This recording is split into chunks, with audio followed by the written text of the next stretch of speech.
Hello, so we're here today to discuss BMI programs in schools to weigh the potential benefits and setbacks of such programs. There's no national policy when it comes to these screenings, with each state and school district having their own policies. Some school districts have them as mandatory, while others have no program in place at all. While the debate continues over these issues, there is often a key component missing from the discussion, and that is how BMI programs can affect the mental health of children. Bullying continues to be a major issue in childhood, while mental health issues and suicide rates continue to skyrocket among youth. If the child is a victim of bullying because of weight, receiving such a message about BMI may serve to reinforce the idea that something is wrong with them and in turn lead to further mental health issues. CDC has set out guidelines when it comes to BMI program implementation. They're not law or policy, and I just want to highlight some of the most pertinent ones as it pertains to mental health. Ensure that staff members who measure height and weight have the appropriate expertise and training to obtain accurate and reliable results and minimize stigmatization.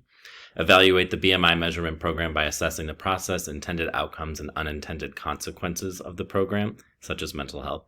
Ensure that resources are available for safe and effective follow-up. Provide all parents with a clear and respectable explanation of the BMI results and a list of appropriate follow-up actions. Taking these into consideration, there are other policies that can be implemented to help strengthen BMI programs while protecting the mental health of children. First, making it mandatory to deliver information about BMI screenings in person versus a written report home. This ensures that the information is not lost in translation or interpreted in a certain way by any party. With the support of reliable counselors, an action plan can be implemented to get the child to a healthy weight without undue burden. The second option is not necessarily direct policy implementation as it pertains to BMI reporting. However, if implemented properly, would be an upstream way to prevent childhood obesity. This could be achieved by implementing a mandatory physical education program 5 days a week in school. One study found that children who participated in PE 5 days a week were 28% less likely to be overweight as young adults.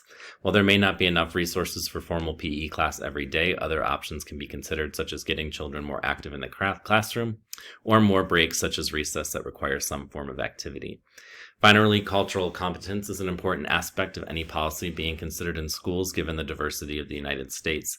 Any policy being implemented needs to include culturally tailored wellness learning. One report found that parents whose primary language is English report not feeling welcome at school, inconvenient meeting times, and that meetings were often conducted only in English. Having the BMI message delivered from someone who is unaware of the culture of those receiving the message is counterproductive, which is why proper training needs to be given to teachers and counselors.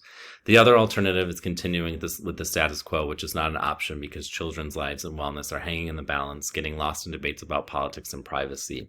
The solution is for the government to not allow BMI programs to proceed without the CDC guidelines in place, and should begin to implement policy that requires BMI information to be delivered in person, require physical education 5 days a week, and culturally appropriate learning.